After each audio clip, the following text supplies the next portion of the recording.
come with me if you want to live. Are you not entertained? Is that why you are here? Zip, don't get scared. Hey there, guys. Welcome to a brand new episode of Flick Crazy, a weekly podcast all about movies and much more. I'm John, a.k.a. the Flick Pick, or John Flickster, and I'm sitting beside my co-host, Crazy Jason. How are you doing? I'm doing good, John.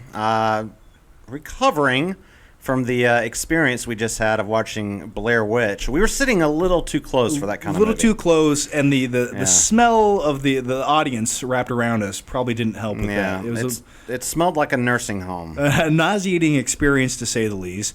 But tonight, we're talking about a lot of good stuff. First and foremost, this is the most important announcement we have to mention. Everyone said, guys, put it on iTunes. Put it on iTunes. John, if you don't put it on iTunes, I will kill you. So finally, we're putting the Flick Crazy podcast on iTunes. It should be there within the next couple of days. So if you go to iTunes, you search it, find it, listen to it, download it, do whatever you want to do. And please, if you enjoy it, give us some feedback on iTunes. Yeah, I'm curious. Yeah. And also, if you guys don't want to wait for iTunes or you're too stupid to use Apple products like me. Like the both of us. Yeah, you can go to Spreaker.com. That's Spreaker.com. I'll put the link down below. That's the easier route, in my opinion. You just go there. You can listen to it. You can follow the podcast there or simply download it instantaneously. No hassle. So all those links are down below in the YouTube description box. Or you can just close your eyes and listen to it on YouTube. Yeah, pretend like it's just audio. It's here. It's on YouTube. It's the easiest way you can I feel like a big boy now, though. We're on iTunes, so it's like a real podcast now. You know, the whole process, before we dive into all the topics, that process took about 3 YouTube tutorial videos, about 27 Google searches, and $10. That's how I got it on iTunes. A little frustrating. Yeah, I felt like I had to be Neo from the Matrix to figure out the encoding process of finding RSS feeds and But didn't copy it and make you pasting feel them. more like a man when you were done? It was exhilarating, to say the least. Right. But never again. By the way, guys, I hope you noticed the nice... Yeah, we have if you're listening, we have a Blair Witch poster that we stole from the Blair Witch screening tonight. Yeah. I purposely taped it as junky as I possibly could in the background here. It's taped with 3 pieces of tape. It's dangling sideways, and I can't wait to rip it off the wall. It's a visual representation of what we think about the movie. It really is. But yeah. I have an idea. I have a thought. Why is it that every screening they only have one medium-sized T-shirt? Always. Yes, it's the promotional group that runs these screenings. They have a little table setting out. Radio station. Yeah, the radio station, and they have one little wrinkly T-shirt that's medium or small. And they hold it close to the vest. They won't let you have it. You have a pound of gold. You have to light yourself on fire, hula hoop, and do a cartwheel to earn the T-shirt. Well, they literally had a wheel that you had to turn, yeah, and it had to land on the same 2 colors in order to get a wrestling DVD or the medium-sized, the one and only medium-sized T-shirt. Or some UFC DVD from 2002. However, that was free. The poster was free. But yeah, a few topics we're talking about tonight. The first one up is going to be the brand new Batflick Batsuit was just tweeted out from director Zack Snyder from the set of Justice League. And then we're going to talk more about Blair Witch, a lot more about Blair Witch and our thoughts. In depth, in detail, because there's so much to talk about. I mean, it's so full of meaning, this movie. Very deep. Yes. Deep. Not a duplicate of the first movie whatsoever. No, and it's not some cheap horror movie where you just get jump scares and shake the camera around and make it for $38. And no, it's not that. And random monsters that don't make any sense. We'll talk more about it in a few seconds. I have theories. I have Blair Witch theories. You have theories? That's not fair. You didn't share these theories with me I just before. came up with it right away when you said that, when you talked about the monsters. All right. Well, I've got my own theory. And then at the end of the podcast, we're going to do our favorite portion of it. That is the movie Q&A, Ask Anything, where we answer everything and anything that you guys asked on Twitter, which the Twitter links are down below. So. Indeed. Crazy Jason. Yes, sir. Are you ready? John, are you ready? I think I am. The reason why I asked that question is I'm just trying to make it feel, more conversational. I'm trying to make you feel better. I feel good. I feel safe. Good? I feel secure. I feel okay. Whenever I wear headphones, I always feel warm and safe. I Always. feel like I'm dangling on the end of a fishing line right now because Like a little bobber in the big sea. I'm not wearing headphones, which is fine, but I'm also not wearing my sunglasses I know you're not. because this is turned off, and I'm trying to, give the, people what they want. The fluorescent bulbs, I toned them down a little bit in here for you. Some people have been complaining about the eyeglasses. I guess it's because of my big, beautiful blue eyes. That they want to see. Well, you look good in aviators. You look like a young Tom Cruise from Top Gun. Give me a thumbs up. Now let's go play some beach volleyball covered in baby oil with Val Kilmer. This feels so much better. Just put my sunglasses on. Does it?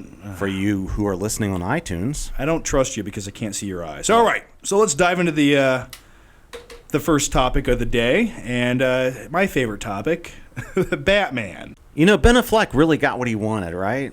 Like, you always kind of got the impression that he wanted to be Batman. I don't know if that's true or not, but I kind of always thought he should have been Batman in the 90s. I think in the 90s it was a little too early for him. I actually remember a story. I think Kevin Smith told this story. When Ben Affleck was offered Daredevil in, I believe, 2003. Right. He really contemplated it because he's like, listen, this is the closest I'm ever going to get to playing Batman. I had that feeling. Yeah. And he's like, I got to take it. Because they're never going to give me Batman. When that movie came out, I remember saying to my friends, this is because he couldn't get Batman. This is because, and it absolutely is true. But you know what? Yeah. Look who got fucking Batman. Ben Affleck. He worked hard to get it, man. Who is essentially kind of, you can argue it back and forth, but he's one of the better Batman / Bruce Waynes we've maybe ever had on film. He sort of seems born to play that role. He's really trying. He really does. Definitely, he fits the cow, as they would say. So how about this bat suit, John? What do you think about this? Well, this is Zack Snyder tweeted this. I'm digging it. Now, I have a few quick thoughts on it. Obviously, this is a more armor-plated bat suit compared to Batman v Superman, which had a very puffy kind of bodybuilder type thing going on. Right. And I like that. I really did like that. But you know what? As far as this suit goes, it looks like it has more flexibility. It does look more tactical. And I'm kind of digging it. It looks very Arkham, the Arkham video game bat suit. Yeah. It kind of resembles that. It sort of reminds me of the Tim Burton without the gold. Without the bat symbols. Or the Nike bat boots. Yeah.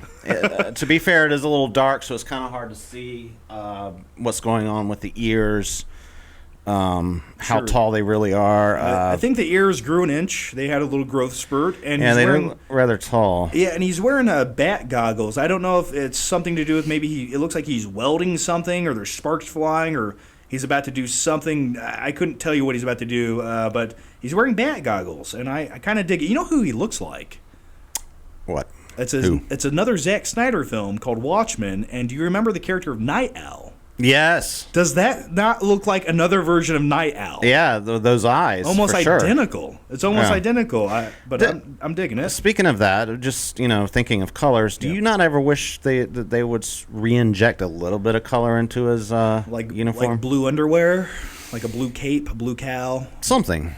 I kind of like the black and gray theme. I think I'm just glad they finally had a gray bat suit. We had right. It's finally we got that at least. Yeah, it definitely looks more menacing. Obviously, you want to be totally black to be Batman. Yeah. Operating at nighttime. Some people said with a lot of criticism with the last suit in Batman v Superman was that suit looked a little puffy. He looked like he was taking a little too much.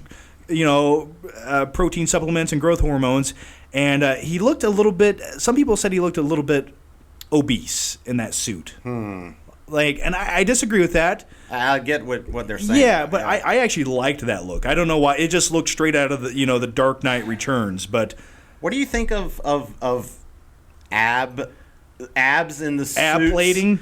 Ab plating in general. Yeah, in any superhero suit. What do you think? They all have it, and that's what I liked about the last suit. It didn't really have separate plates for each ab. Why is that? Why do you need the abs on the plate? Why do you have to have that? Is that just for show? Is that just aesthetics, or do they imagine that they fit perfectly over each individual act? I guess it resembles more of a Roman statue or something. I don't know what's going on there. At least he doesn't have nipples on the pecs. Yeah, there. no little tiny little nipples. It's a cold night. Yeah, nipples. Cold night in Gotham with the bat nipples. But he's not pulling a Clooney. But I'm digging it. I like it. It kind of looks like a more jacked out version of Christopher Nolan's bat suit that Christian Bale wore. The more I'm looking at that eye, it's looking a little creepy. The googly eyes. Alienish. Yeah. But I'm sure it's just for this scene. I'm curious what he's doing there. Something, you know what I'm thinking right here? He's flipping a switch in this image. We're really breaking down this image more so than we even need to. And I'm going to speculate. Yeah. He's flipping a switch. There's smoke over there. There's smoke. Sparks. And he's wearing goggles. That means something bright is about to, maybe he has a weapon that's weaponized with a very bright light.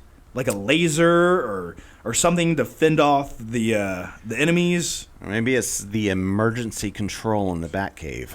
I don't know. I think the breaker. Somebody flipped the breaker box in the Batcave. No, I think Darkseid's coming, and he has these. I think he's gonna have some weaponized thing that's very bright. He's wearing the goggles. He's about to test it out. And one last thing, that Sure. chin. The little how do you suppose he shaves? The Ben Affleck butt chin. Yeah, the butt chin. How does he get in there? The bat chin. It's a deep ridge, man, and I think he takes. It gets his time deeper with time, with precision. Yes. Maybe Alfred spreads it open for him, and he shaves it that way, man. He just spread her open. Alrighty. So that's the Batman suit. That's the new Batman suit. So. I'm surprised we were able to go into that much detail about. Well, when you talk about Alfred spreading it open, that's when you know you got to dive into the next topic. Yeah. All right. So tonight, yes, sir, we went to see a movie that I don't think either one of us were really wanting to see. Last week we said on this very program, we did not want to go see it, but we were going to see it, and we kept that promise for you guys. It's like when you make a promise to a young boy on a summer afternoon after a T-ball game, and you say, "Listen, Johnny, I love you, and I'll be back tomorrow," but they never come back.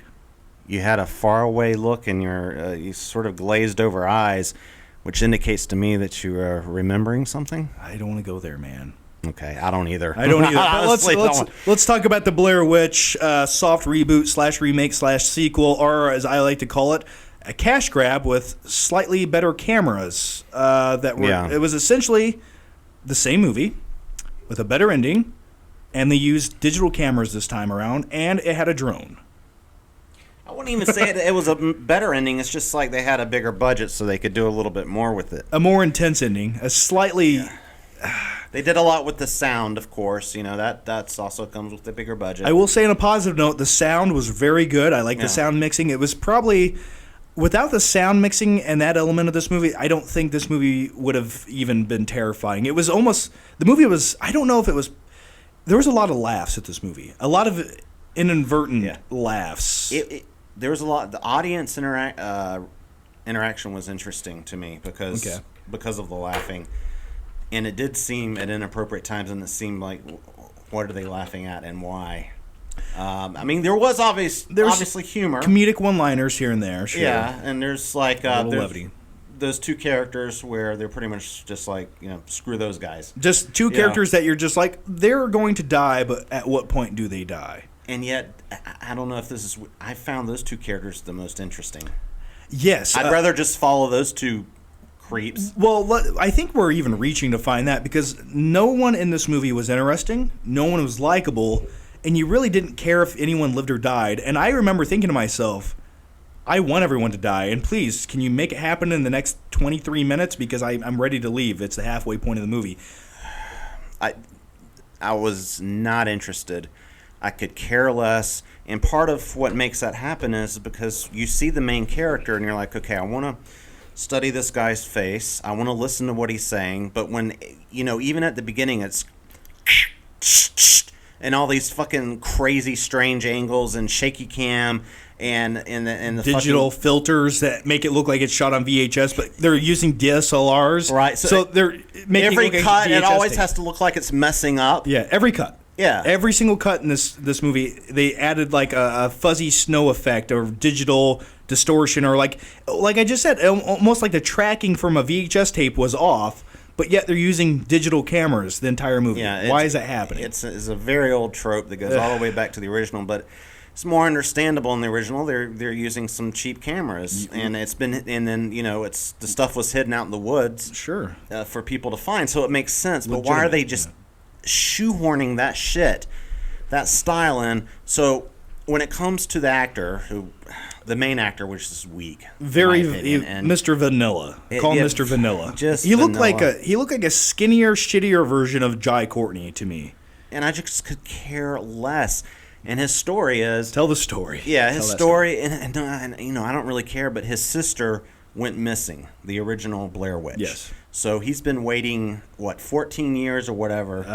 Wait, no. He's been waiting 17 years. 1999 to now, right? Yeah. So is that... okay, he's been waiting 17 years. He was like 4 years old when it happened. Yeah. His sister disappeared into the woods, and... he's been waiting to find some footage. He's been searching YouTube. He's been searching YouTube for his sister in the woods. Yeah. So that's logic for you. So actually, I think this movie takes place in 2014. I think it said in the beginning. So maybe that's where I got the 14 from. But yeah, either way, he's been waiting 15 years. Yeah, he's just been sitting there waiting. 15 years. My sister's been in the woods for 15 years, but now that I'm 24 years old, I'm finally ready to just walk through the woods and look for her. So he's supposed to be, obviously he's really attached to his sister in some way, and he's just he gets the girl confused with her. Yeah, he does. But it doesn't come across. It's like he could give a care, and later on, it's fucking hilarious when he's like, let's get the hell out of here. When just they see a few of those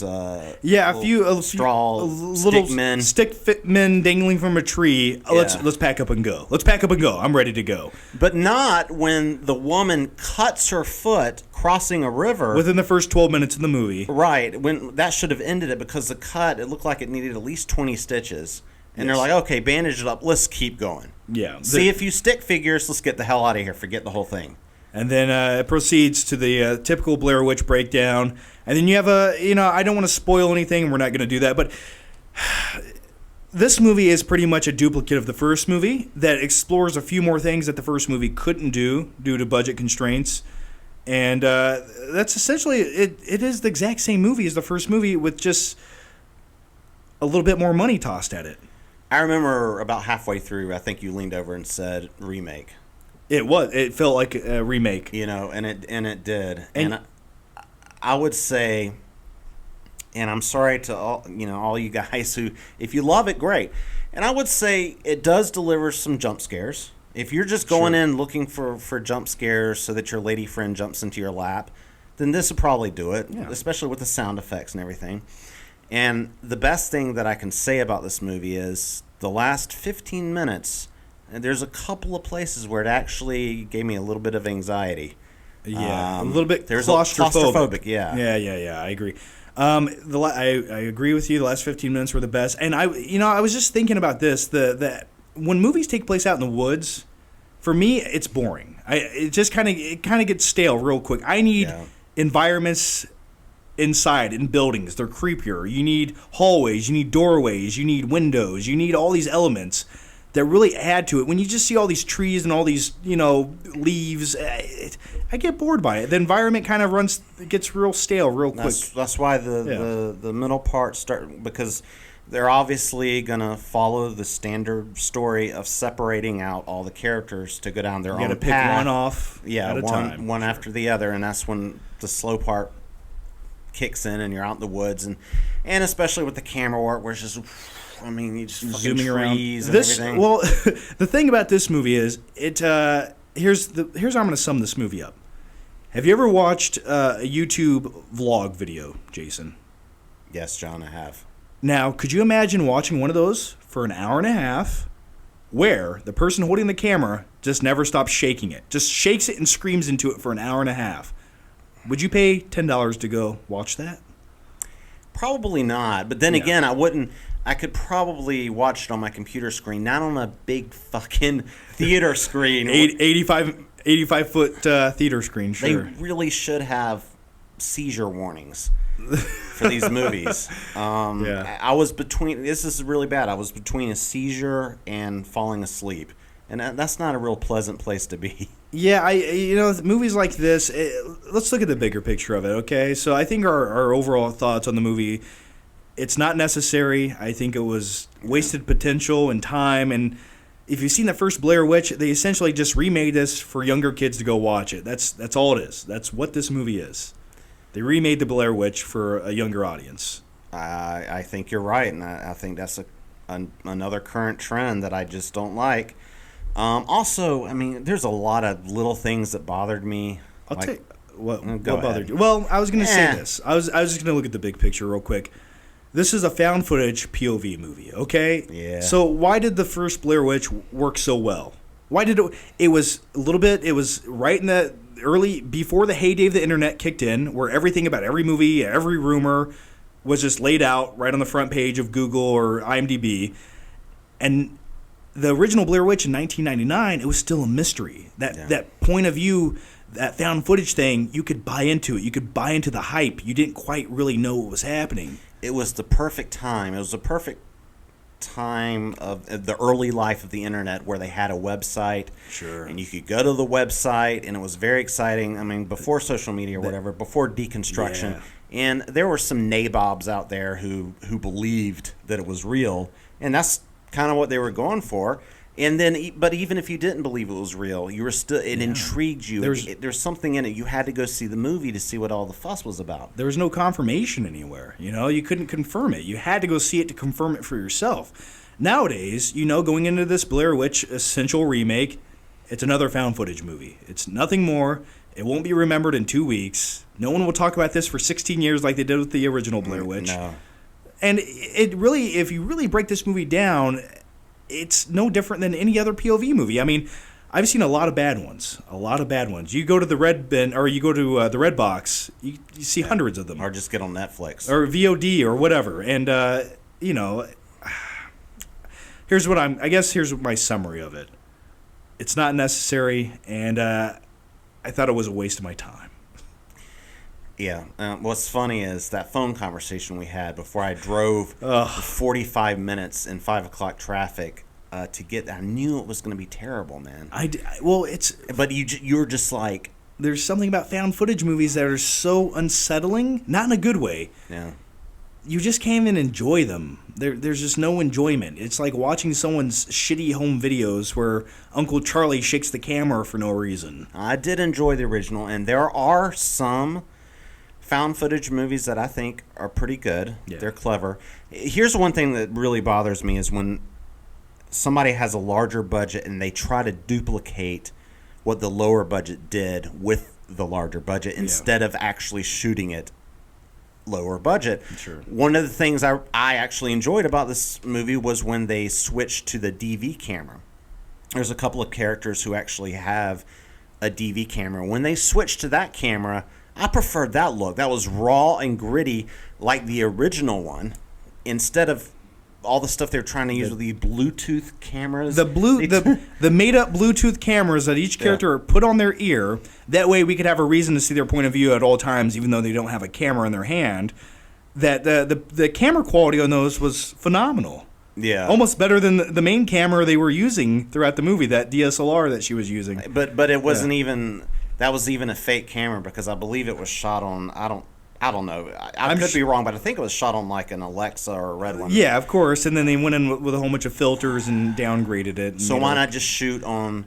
The original was 16 millimeter and DV. Why not just... I mean, obviously you wouldn't shoot on DV, but why not shoot on like iPhones or something? Sure. And GoPros. Why not? That's the technology they should have been using, in my opinion.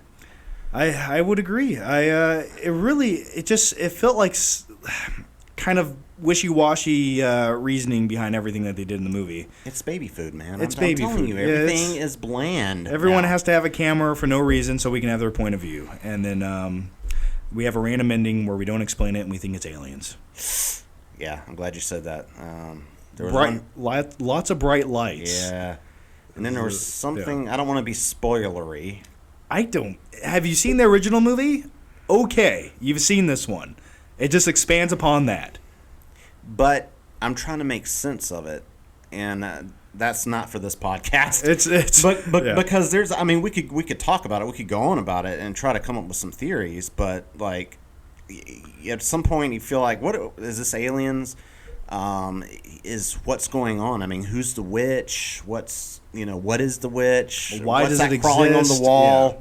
Why is the guy in the basement have 2 months growth on his face? All of a sudden, it's nighttime all the time, and time passes in a weird way. I mean, they're throwing a lot of elements in here, but they're not really. None of it feels cohesive. But they're still going to shake that tent. Yeah, Toss it around. they're gonna shake that camera. Shake it. And the thing is, let's keep complaining. Why not, right? It's a bitch fest. Well, you know what the thing is? I'm just tired of found footage movies, and the excuse is, well, it was a found footage movie. No, it should be a phenomenal movie, and it should, if you take your time, you're going to remake it, do something different. You essentially did the same thing you've already done with different cameras. And I'm sorry, I was not invested in the characters and the story, and that's the main problem. I don't care. I mean, if the story and the characters, if I was really into it, then I found footage, shaky cam, whatever. Yeah. Doesn't matter as much. But when that becomes the focal point, the shaky cam and the jump scares and the loud noises, I mean, the main reason I even came over here to see it, man, is because it's getting close to that time of year. And, I'm starting to crave good horror movies, Me too. I just kind of, I guess I just, for my own taste, I've just never liked POV found footage movies. I just, something about the shaky cam and holding it, just, here's my question to anyone who watched this movie, the new Blair Witch movie, or even if you liked the movie, are you going to go buy this Blu-ray in 4 months and then watch this every Halloween for the sake of just watching it? Yeah. I couldn't imagine ever watching this movie again. Because I've seen some pretty bold statements about this movie. And, me too. Like the new horror, whatever they're saying. Sure. And, man, I'm just not seeing it. I'm sorry. I just don't. I think it's, in a few years, it's going to be forgotten. I don't think it's going to take that long. If you can tell me one thing that they originated that hasn't been done before in this movie, let me know, because I didn't see it. I didn't see it either. I saw them borrowing from something. There's a few parts that felt like Evil Dead, and then you mentioned earlier something about the Descent. The Descent, yeah. There's for one specific scene that actually made me uncomfortable. That scene. There's a very claustrophobic scene that we're talking about, which is probably the best 2 minutes of the movie, where I could feel the agony. If the whole movie had been like that, sure, with some build up, some good. That's what I'm saying. The woods setting. Something about it. It's too open. That doesn't scare me. A small space, a confined space. Yeah. That scares me. Plus, it's just visually more interesting to look at. Yeah. So I think it's pretty obvious from however long we've been talking about this movie that we didn't really like it. No, I was hoping for a big surprise. I really was hoping like they'd blow my melon wide open. Me too. And as much as we were sort of shit talking going to see the movie, it was just that was for fun. We both obviously really wanted to have a good time. Every time you go to the movies, you want to have a good time. I don't go in there, I'm going to hate this fucking movie. No, I'm going to sit back and hope that it does something for me. But just didn't, man. The best thing about that movie was my Goobers and Sour Patch Kids as I ate it. Yeah, and of course I didn't get any because literally with 2 feet pockets, you wouldn't put these Sour Patch Kids in a pocket for me. Listen, man, I told you this once. I'm going to tell you again, okay? I don't like to put things in my pockets. It bothers me. It just scratches at me. I don't know what it is. And I was trying to film afterwards. He wouldn't even carry the posters. Those tiny little posters. Those crappy Blair Witch posters that were free. That you're not. What do you know? What was your problem? You were like holding them like they were covered with bacteria. Well. They were. I gave him a choice. I was like, you can hold my cup or the posters. Obviously, you took the posters. A life of servitude when I go to the theater with you. It's not servitude, man. Yeah. All right, let's move on. All right, we can move on. I'm going to give you 2 options. Okay. Do you want the red pill or the blue pill? Always the blue pill. Always the blue pill? Yeah. Why not both is my answer. So, okay. Would you like to talk about a Netflix TV series that I finally wrapped up on, or do you want to dive into viewer Q&A questions? Let's dive into viewer Q&A questions. Alrighty. Fine by me. No, we should ask you, John, what did you finish up on Netflix? Please, pray tell. I will. Here we go. Will you look at me when I tell you? I'm staring straight into your eyes. I know, but I didn't feel like it was like an intense enough stare. There it is. That's what I wanted. Ooh, I'm scared. Alrighty. So why they call me crazy? I don't know why they call you crazy. Why they call me crazy. Should we tell them why they call you crazy? In 1989, Jason escaped an insane asylum, went on a murderous rampage across Maryland.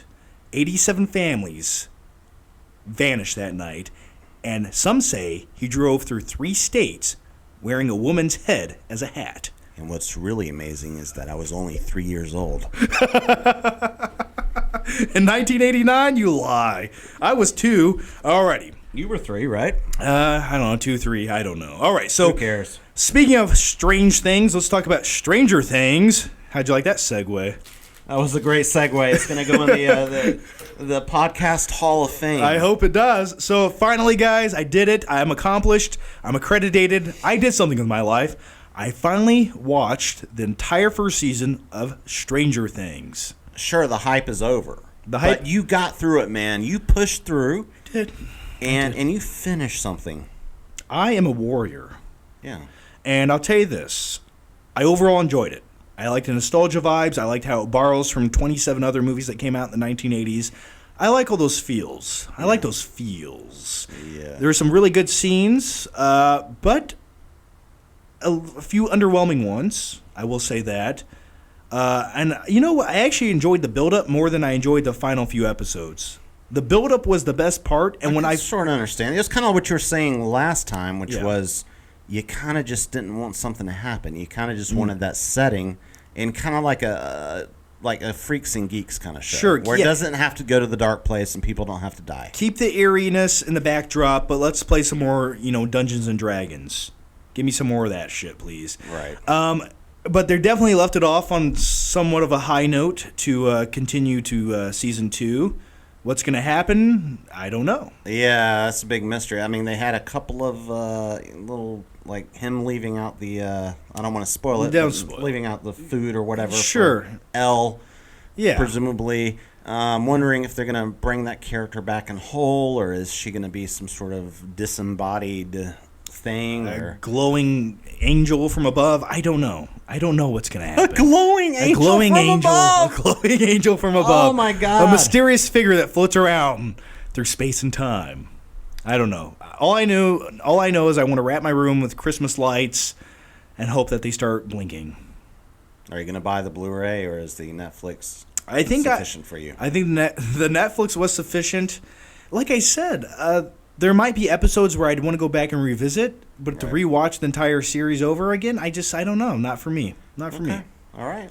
I don't know. You are certainly entitled to your opinion. I liked it. I enjoyed it. I know. I enjoyed every time I got to sit down and enjoy. I savored the flavor, and but I just wanted a little bit more. I guess. Yeah. I tell you my biggest disappointment. Please do. Why is it? Okay, this movie is all about those 1980s vibes, right? Yeah. Yes. Why is it that we had to still get a 2002 looking CG monster? Just like in Super 8. It looked like Reptile from 1995 Mortal Kombat. I don't know why they can't just commit, and I'm talking, when I say they, I mean like Super 8. Anything else that tries to emulate the feel of the 80s, you gotta have a rubber monster. You gotta do it like the Thing. And it can still look good. Or, what'd you say, E.T.? E.T.? Yeah, I just watched E.T. the other night, and sure, I mean, he doesn't really hold up, but if you want the true feel, that's how you have to do it. Well, I'm gonna accredit the 1980s a little bit more. Look at movies like Aliens. Yeah. Those are prosthetics. Those are Stan Winston, real life monsters, man. Yeah. Aliens and dripping slime, spitting acid look great. Why can't we do that again? Probably because that was the heyday, man. That's when everybody was on top of their game, and there's just not as much call for that these days. I don't know how many effects companies could pull that off in a way like Aliens, which is because they know they can hire some kid to make it for $300 on some $300 on Paint, some editing software program from 1995, and he gets it done. But anyway, So anyway, guys, I watched Stranger Things. I really overall enjoyed it. I'm looking forward to season 2. I actually feel like season 2 can almost improve upon what season 1 did. I feel like if they just expand a little bit, give me more 80s. Just give me more kids hanging out in the 80s playing Dungeons and Dragons. Well, that teaser gave me the feel that it was going to be. I'm looking forward to it, man. More of the good nostalgia that we want. That's what I need. That's what I want. That's what we deserve. That's what I desire. Okay. Is that what you deserve? Do you feel like you deserve that? I think we all deserve it. All of us. We all deserve to relive that happy-go-lucky feel that the 1980s tried to give us. Because everything in the 80s, what was it? It was over-the-top, baby oil-covered action movies and romantic comedies. What about people who were born in the 90s? Do they deserve it?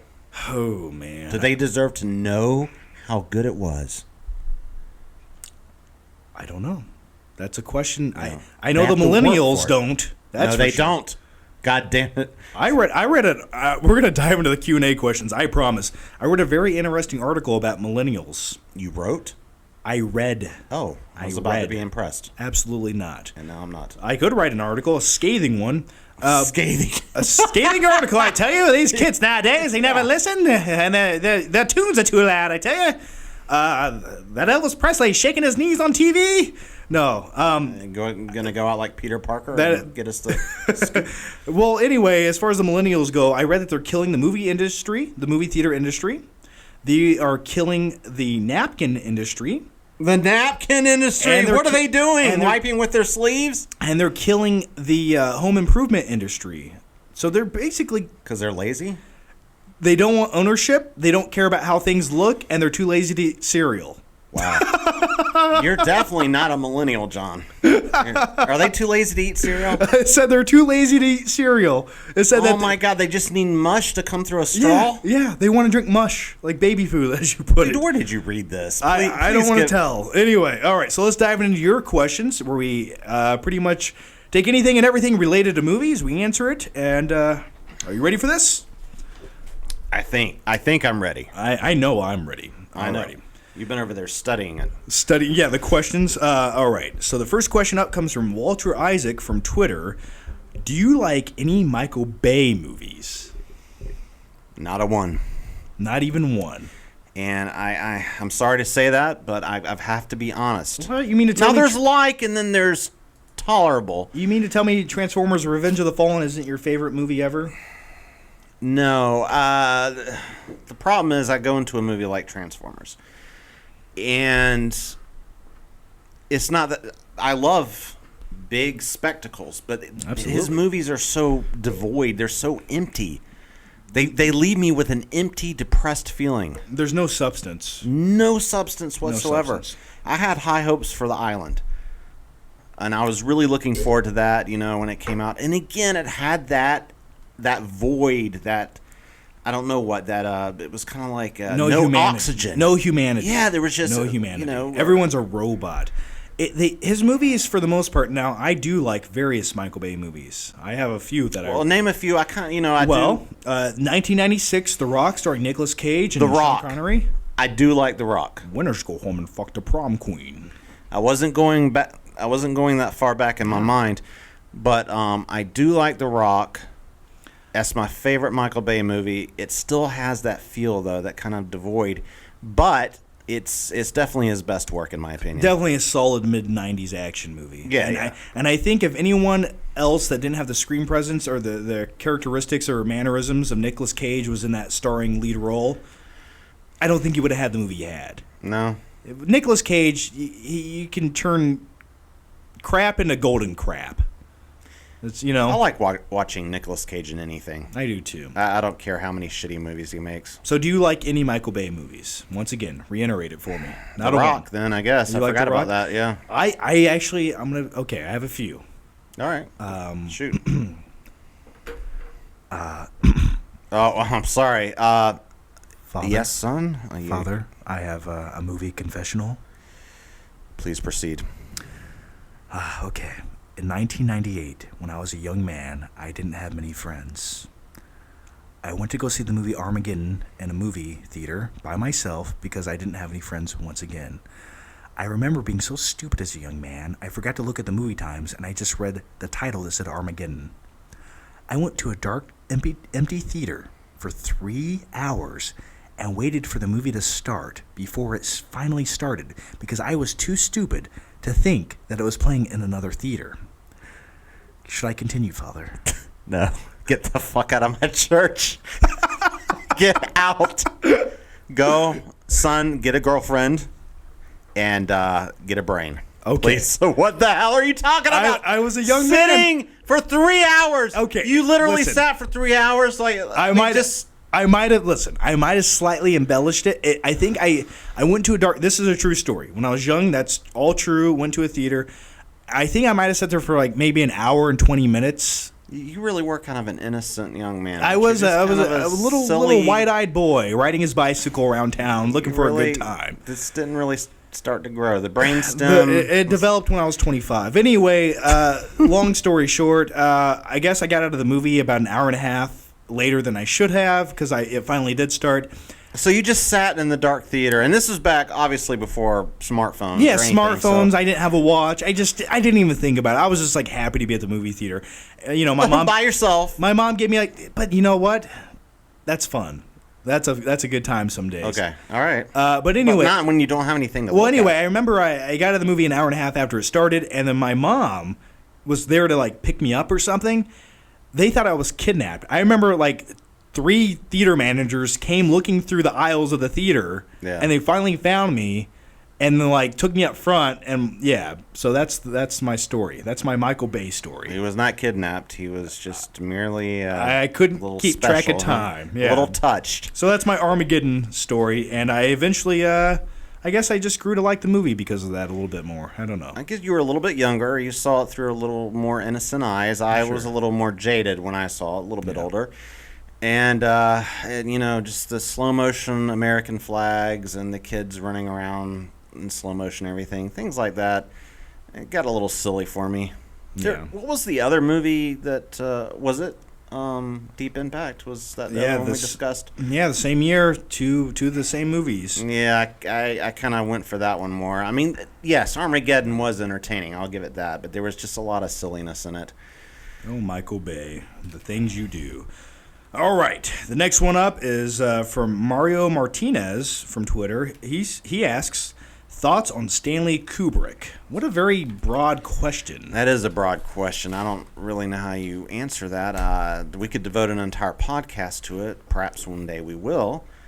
For me, one of my favorite directors, top 5 for sure. Favorite films is hard to name. I mean, I like his earlier movies like The Killing, like Lolita. Take it off. Take it off. What is that from? Eyes Wide Shut, man. Tom Cruise, Nicole Kidman. Oh, yeah. Yeah, what a creepy movie about swinging sex parties. I actually I read an article once that said Stanley Kubrick, he's notorious for making actors do hundreds of takes of the same insignificant little scene. Very specific director. And I remember he said it took like 2 months, 9,000 takes just for Tom Cruise to walk into a room just the way that he wanted it. I kind of wish he'd went out on a slightly better movie. I like Eyes Wide Shut, but he was definitely known for his perfectionism, which definitely showed in 2001, which is a movie that, I mean, can you imagine being alive at that time and going to the theater and seeing that? Could you imagine well, I was going to dive into the NASA conspiracy theories with 2001: A Space Odyssey and Stanley Kubrick working for NASA and filming the moon landing, which, by the way, didn't NASA give Stanley Kubrick special lenses just for 2001: A Space Odyssey that only they developed? Well, here's what happened. First of all, they just wanted to use the sound stages, for a few nights. You know, it was an operation kind of like Argo. You know, they just wanted to go in there But then Stanley Kubrick couldn't stand it because he slipped in there and he was watching them, and he was such a perfectionist that he had to take over. And film the moon landing scene. That's no. This is how you do it. No, this is not right. years later, when he was shooting Barry Lyndon, which is another of my favorite movies, he borrowed a very high-speed lens from NASA so that he could shoot the candlelight scenes with no artificial light, just the candlelight scenes. Wow. So that was kind of ties into the conspiracy. Yeah. And then, of course, he reveals all in The Shining, according to the documentary. Shining with the carpets and the little boy's sweater with the rocket ship on it. Man, a moon landing conspiracy theory podcast. We should just do that for 5 hours straight. Or we could go back and talk about Paradise Lost. Oh, no, don't make me do that. All right, so, as far as Kubrick goes, he was definitely a very interesting guy. I remember watching a documentary about him, and he had an assistant, and he's like, every day his assistant would get random notes from him, and the assistant one day said, he's like, Stanley Kubrick one day wanted to know the barometric pressure of India, and he wanted 27 lemons. That's like, those are the things this guy wanted. Very eccentric guy. Actually, his assistant was at a film festival that I went to, and me and my friends were outside. This is a true story. We're outside walking, and he just looked like a bum who was about to come over and ask for a cigarette. So we kind of shirked. We didn't realize who it was. Yeah. I learned a lesson that day. Don't judge people. Do not judge people by their appearance. Just walk into any sort of environment and go up to bums and ask them if they were Stanley Kubrick's assistant. Are you Stanley Kubrick's assistant? Every bum. Just ask them. Yes. Because I had a golden moment. This man was alone. He obviously wanted some company and a cigarette. And, I could have provided that and met Stanley Kubrick's assistant. But no. But you, judgmental. Through those judgmental eyes. Yes. Thinking you're better. A bum. Yeah. He might as well have He's a going to sign ask me for some money. I will work for food. Right. I got, all right. So. I feel like we're about to start talking about music. We might just talk about some music. Kind of music. I'm feeling the vibe. Jiving. My foot's tapping right there. All right. So the next question comes from Nate Plouffe. Favorite John Williams score besides Star Wars? I'm glad he took the Star Wars out of there. Can't pick Star Wars. Yeah, it's too easy. Too easy. So what's yours? What's yours going to be? Mine is E.T., which I just rewatched the other day. Oh, okay. Here's the...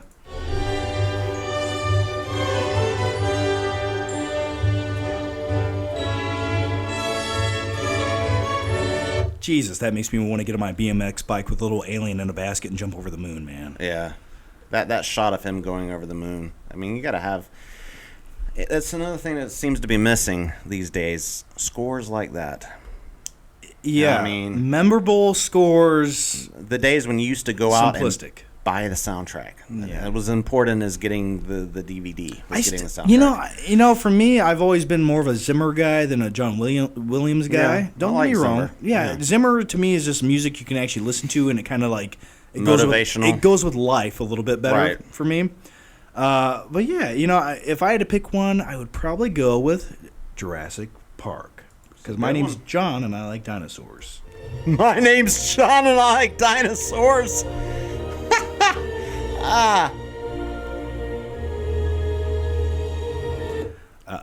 Excuse me. You are going to have dinosaurs on your podcast. We can have a coupon day. Coupon day. Yes, they'll love it. Demographics are saying... So anyway, just listening to those scores for the 2 seconds that I did, which is what those, what those do. They give me emotions and feelings, and now I want to go watch those movies to relive such things. Yeah. I don't want to be here any longer. I want to go home and watch E.T. and Jurassic Park. Well, let's wrap up then. Let's wrap it up. So, anyway, guys, I think that's going to cover this episode of Flick Crazy. And as usual, guys, you guys can leave your thoughts, your opinions down below, or leave us comments on iTunes or on Spreaker. There it is. So anyway, I'll put all the links down below. And you had something you wanted to mention? Yes, that's right. As per usual, Redbubble, link down below for all kinds of awesome t-shirt designs. There's a new design up now. If you like the movie The Warriors, you'll probably love this design. So go check it out, please. Alrighty. And you can find me on YouTube, The Crazy Jason, and Twitter @CrazyJason with a K. Alrighty, sounds good. And you mentioned T-shirts. I might mention T-shirts too. Yeah. I like T-shirts. I like to wear them. Yeah. They're soft. They're cottony. But yeah, I do want your fun coupon shirt, man. I'm still waiting for it. So maybe next time you can give me a nice little gift. But John, gift. Yes. You're going somewhere next week, huh? Yes, guys. So we may or may not have an episode next week, but I am going to Zurich, Switzerland. Big deal. It's a big deal. To be honest with you, it kind of sounds like an obligation. But I'm going to go. I hate it when you say that, man. Well, This is from my perspective, you got an all expenses paid trip to the Zurich Film Festival for 5 days in beautiful Switzerland. Beautiful Switzerland. I mean, food and everything. Some food, I believe. I don't know. I don't even know all the details yet. But what I do know is I get to sit on a plane for 16 hours. You just know there's going to be a layover, and hopefully the plane doesn't crash into the ocean. Are you going to need to borrow some of my anxiety medication? I don't, maybe. Maybe. As a backup? Maybe. I'll snort Sour Patch Kids powder, man, and see what happens. But that'll just jack you up. Well, maybe I'll just... I might have to land the plane. They'll have to restrain me on the plane over the ocean. It'll be a good story. So anyway, guys, and I'll put all the links to everything we talked about down below, all that good stuff. And my name's John. You can find me at John Flickster or on YouTube at The Flick Pick or John Flickster. But that's going to wrap it up. You were going to say something about T-shirts. You know what? No. I'm just going to leave it. Check out Crazy Jason's T-shirts. Link down below. All links down below. Thanks for watching, guys, and we will see you guys next time. Live long and prosper.